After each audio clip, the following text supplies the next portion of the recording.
Oh, not the burrs. Oh, is that who I think it is? I'm sorry. Dang. This is actually horrible, though. Yeah, this is so sad. Why are they set to son, dude? Old Cad Bane would have killed her.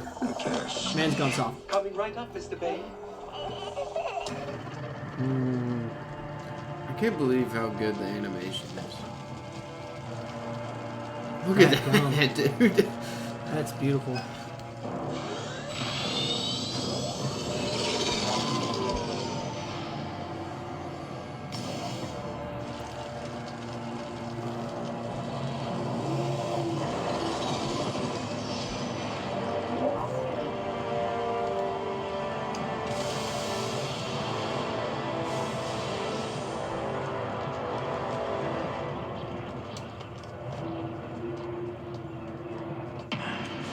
Yeah, get there, get there, get there. Oh, that's tough. No. Oh. Take him out. Ooh.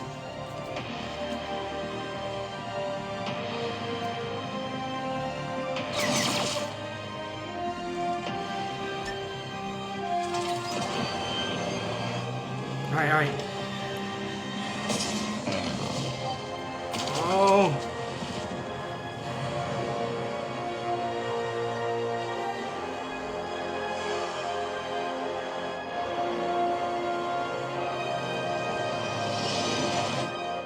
Boom, you looking for this?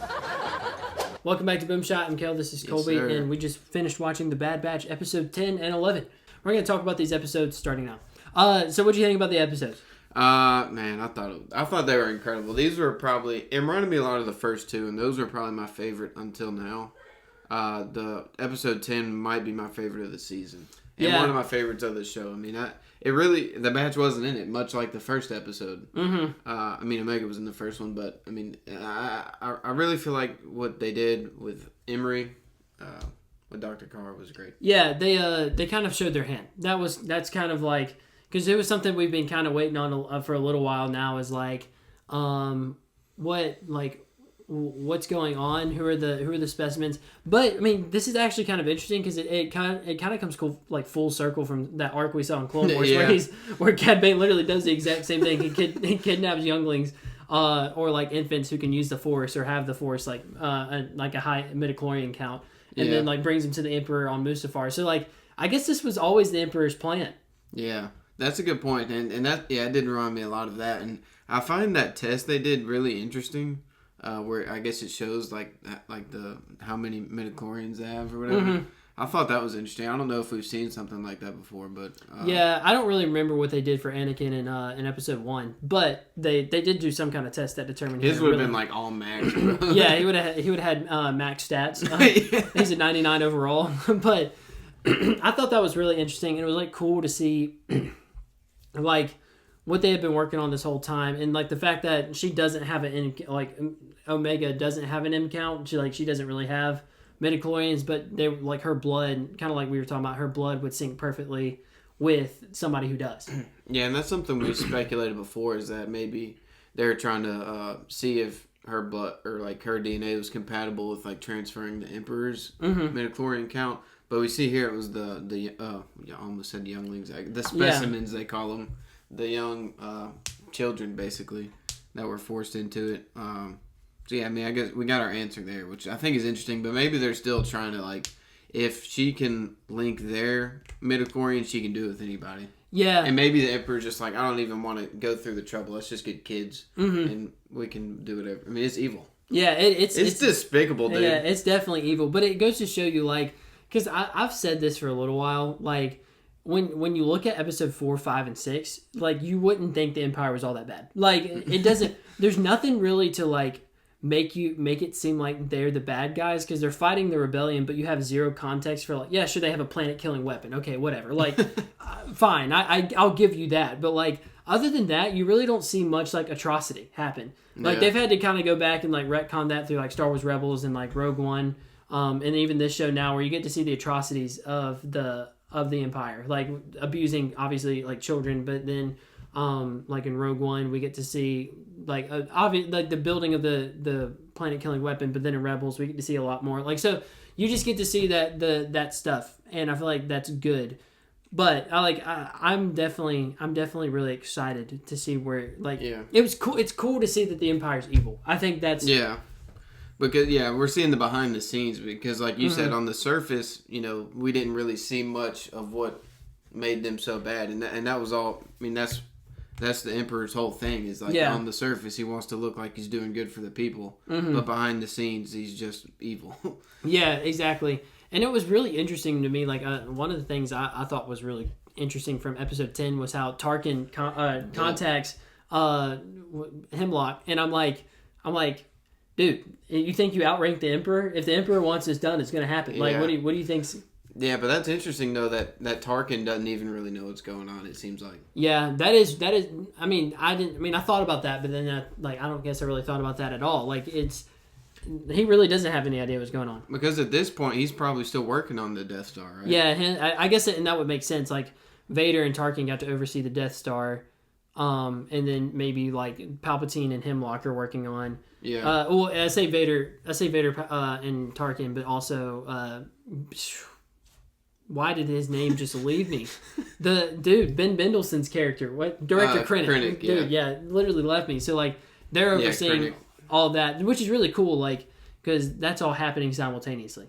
Yeah, that is really cool, and we kind of got a hint at that when I guess it was Hemlock said that or someone I think it was Dr. Carr asked why they were using children. He was like, "There's not many adults left." Yeah, like Vader's just taking them all out. Yeah, exactly. Yeah, and that's actually true. Vader's still like inquisiting. So that's there's a lot going on in the galaxy right now, and we're getting to see this little nook and cranny of like you say it's a little nook and cranny, but it's like it's like in Minecraft when you discover a little hole and then it ends up being this gigantic cave system. That's kind of what we stumbled upon. That's true. It didn't look like much until now it's got ramifications for the entire Star Wars timeline. So and I feel like they're doing a successful job in retconning I won't say retconning, but adding a lot of context to, and somehow Palpatine returned. Like so, and that needed it pretty bad. Yeah. Yeah, I think really what I found interesting about episode 10 is like you just said, the cave system that we found. Yeah. But that it was about Dr. Carr, really. Yeah. The whole thing. We saw Nala say, but we saw that she had morality, at least some morality. And I feel like she's going to end up being the key here because there's no tracker now. Yeah, there's a reason that episode appeared before the last one. Because like if you saw the tracker land in the water and you didn't know what was happening back on Tantus, you would just assume the season's over. Like that's a series finale. Omega gets captured and that's it.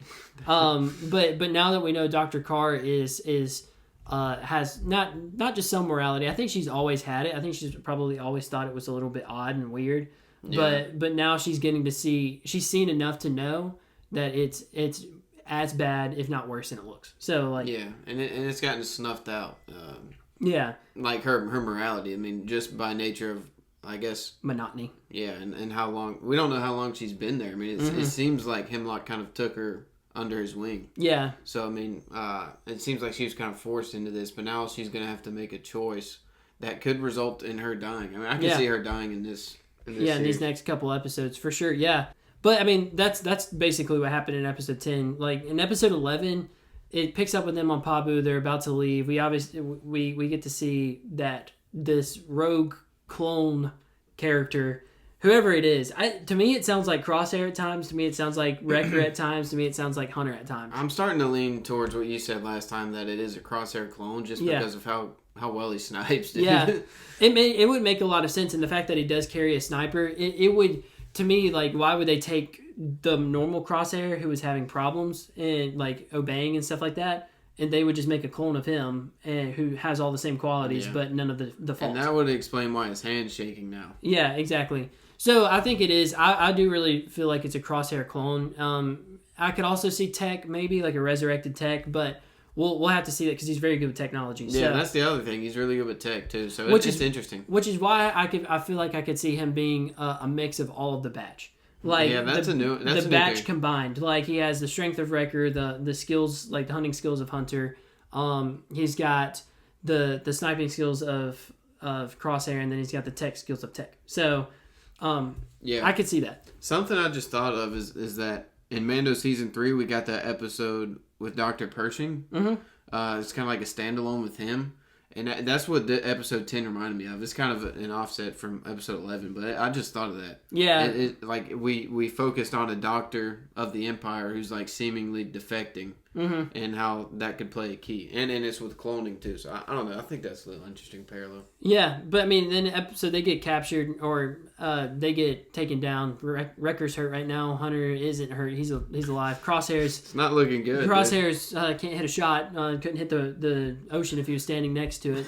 Even though he did hit the ocean and couldn't catch COVID, I guess, dude. So he hit the ocean when he was shooting for the ship, man. Yeah, that's sad story. But I mean, like we said, the context with knowing Emery's in charge now is and probably gonna help Omega. I think softens the blow a little bit. But yeah, that's really the only hope I feel like. Yeah, so which is cool because it started out with like you ended season 2. And with Emery, and you're like, oh, she seems like she's pretty chill. Like, she might help she's Omega. And then and then season 3, episode 1, it was like, dang, this girl is kind of mean. Like, she's not really trying to help Omega. Yeah, like, she is, but she isn't. Yeah, but at the end, I feel like she was like trying to give her doll back, but Omega was already gone. Yeah, like we've always seen that she had like a little bit of compassion.